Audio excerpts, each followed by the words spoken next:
ಬಿಡದಿಯಲ್ಲಿ ರೈತರ ಪರವಾಗಿ ಜೆಡಿಎಸ್ ಮಾತ್ರವಲ್ಲ ಅವರ ಮಿತ್ರ ಪಕ್ಷ ಬಿಜೆಪಿ ಕೂಡ ಹೋರಾಟಕ್ಕೆ ಮುಂದಾಗ್ತಾ ಇರುವಂಥದ್ದು. ರೈತರ ಪರವಾಗಿ ನಾವಿದ್ದೇವೆ ಅಂತ ಹೇಳ್ತಾ ಇದೆ. ಬಿಡದಿಯ ರೈತರ ಪರವಾಗಿ ಬಿಜೆಪಿ ಪಕ್ಷ ಸದಾ ಇರುತ್ತೆ.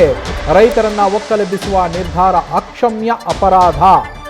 ರಾಹುಲ್ ಗಾಂಧಿ ಅವರೇ, ನಿಮ್ಮ ಸರ್ಕಾರಕ್ಕೆ ಬುದ್ಧಿ ಹೇಳಿ, ಸರ್ಕಾರಕ್ಕೆ ಬಿಡದಿ ಟೌನ್ಶಿಪ್ ಯೋಜನೆ ಕೈ ಬಿಡುವಂತೆ ಹೇಳಿ ಅಂತ ಹೇಳಿ ರಾಜ್ಯ ಸರ್ಕಾರದ ವಿರುದ್ಧ BY ವಿಜಯೇಂದ್ರ ವಾಗ್ದಾಳಿಯನ್ನು ನಡೆಸಿದ್ದಾರೆ ಬಿಜೆಪಿ ರಾಜ್ಯಾಧ್ಯಕ್ಷರು.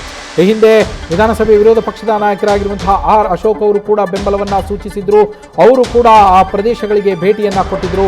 ಇದೀಗ ಬಿಜೆಪಿ ರಾಜ್ಯಾಧ್ಯಕ್ಷ BY ವಿಜಯೇಂದ್ರ ಅವರು ಮಾತನಾಡಿದ್ದಾರೆ. ನಿಮ್ಮ ಸರ್ಕಾರಕ್ಕೆ ಬುದ್ಧಿ ಹೇಳಿ, ಯೋಜನೆಯನ್ನ ಕೈ ಬಿಡುವಂತೆ ಅಂತ ರಾಹುಲ್ ಗಾಂಧಿಗೂ ಹೇಳಿದ್ದಾರೆ. ಸಮಸ್ಯೆ ಇದ್ದಾಗಲೂ ಕೂಡ ಭಾರತೀಯ ಜನತಾ ಪಾರ್ಟಿ ರೈತರ ಪರವಾಗಿ ಇರ್ತದೆ. ಹಾಗಾಗಿ ಬಿಡದಿನಲ್ಲೂ ಕೂಡ ಒತ್ತಾಯಪೂರ್ವಕವಾಗಿ ರೈತರ ಜಮೀನನ್ನು ಕಸ್ಕೊಳ್ಳೋದಕ್ಕೆ ಇವತ್ತೇನೋ ರಾಜ್ಯ ಸರ್ಕಾರ ಹೊರಟಿದೆ. ಸ್ವತಃ ಮುಖ್ಯಮಂತ್ರಿಗಳು ಇದ್ರ ಬಗ್ಗೆ ಆಸಕ್ತಿ ವಹಿಸಿರ್ತಕ್ಕಂಥದ್ದು.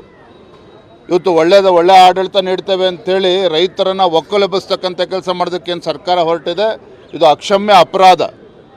100% ರೈತರು ನಾವು ಯಾವುದೇ ಕಾರಣಕ್ಕೂ ನಮ್ಮ ಜಮೀನನ್ನು ಯಾವುದೇ ಒಂದು ಟೌನ್ಶಿಪ್ಗಾಗಲಿ ಮತ್ತೊಂದು ಕಾಲ ಬಿಡ್ಕೊಡೋದಿಲ್ಲ ಅಂತ ಹೇಳಿದಂಥ ಸಂದರ್ಭದಲ್ಲಿ ನಾನು ಆ ಪಕ್ಷದ ಏನು ರಾಹುಲ್ ಗಾಂಧಿ ಅವರಿದ್ದಾರೆ ವಿಪಕ್ಷ ನಾಯಕರು, ನಾನು ಆಗ್ರಹ ಪಡಿಸ್ತೇನೆ, ನೀವಾದರೂ ಕೂಡ ನಿಮ್ಮ ಸರ್ಕಾರ ನಿಮ್ಮ ಮುಖ್ಯಮಂತ್ರಿಗಳ ಮೇಲೆ ಒತ್ತಡವನ್ನು ಹೇರಿ ಇವತ್ತು ರೈತರನ್ನು ಒಕ್ಕಲೆಬ್ಸೋದಕ್ಕೆ ಏನು ಹೊರಟಿದ್ದಾರೆ ಮಾನ್ಯ ಮುಖ್ಯಮಂತ್ರಿಗಳು ಕಾಂಗ್ರೆಸ್ ಸರ್ಕಾರ, ಅದು ತಡೆಯುವಂಥ ಕೆಲಸ ಮಾಡಬೇಕು ಅನ್ನುವ ಆಗ್ರಹವನ್ನು ಮಾಡ್ತಾ ಇದ್ದೇನೆ. ಇಲ್ಲ ಅಂತ ಹೇಳಿದ್ರೆ ಭಾರತೀಯ ಜನತಾ ಪಾರ್ಟಿಯು ಕೂಡ ರೈತರ ಪರವಾಗಿ ಉಗ್ರ ಹೋರಾಟವನ್ನು ಮಾಡ್ತೇವೆ ಅನ್ನೋದನ್ನು ಕೂಡ ಸ್ಪಷ್ಟಪಡಿಸ್ತೇನೆ. ಸಿಎಂ ಶಿವಕುಮಾರ್ ಅವರು ಹೇಳಿದ್ದಾರೆ, ಪ್ರಧಾನಿ ನರೇಂದ್ರ ಮೋದಿ ಅವರೇ ಈ ಯೋಜನೆಯನ್ನು ಒಪ್ಕೊಂಡಿದ್ದಾರೆ, ಅವರೇ ಖುಷಿ ಪಟ್ಟಿದ್ದಾರೆ ಮೊನ್ನೆ ಭೇಟಿಯಾದ ಸಂದರ್ಭದಲ್ಲಿ. ನೋಡಿ, ಪ್ರಧಾನಮಂತ್ರಿಗಳ ಹೆಸರು ಹೇಳಿಕೊಂಡು ಇಲ್ಲಿ ದಲ್ಲಾಳಿತನ ಮಾಡೋದಕ್ಕೇನು ಕಾಂಗ್ರೆಸ್ ಸರ್ಕಾರ ಹೊರಟಿದೆ, ಅದಕ್ಕೆ ಭಾರತೀಯ ಜನತಾ ಪಾರ್ಟಿ ಬಿಡೋದಿಲ್ಲ.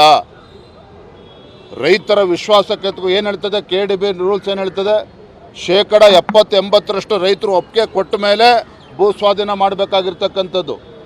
ಇವತ್ತು ಬಿಡದಿ ವಿಚಾರದಲ್ಲಿ 100% ರೈತರು ಇದ್ರ ವಿರುದ್ಧ ಇದ್ದಾರೆ ಅನ್ನುವ ಮಾಹಿತಿ ಬರ್ತಾ ಇದ್ರು ಸಹ ಇವತ್ತು ಒತ್ತಾಯಪೂರ್ವಕವಾಗಿ ರೈತರ ಮೇಲೆ ಇವತ್ತು ಹೇರೋದಕ್ಕೇನು ಹೊರಟಿದ್ದಾರೆ, ಇದು ಖಂಡಿತ ಸರಿಯಲ್ಲ.